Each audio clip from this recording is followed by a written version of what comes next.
சிவகாமியே சிவனில் நீயும் பாதியே அதுவும் உனக்கு புரியுமா?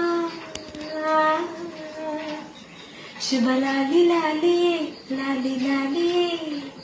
அபிராமி லாலியே லாலி லாலியே ஓஹோ கண்மணி அன்போடு காதலன் நான் எழுதும் கடிதமே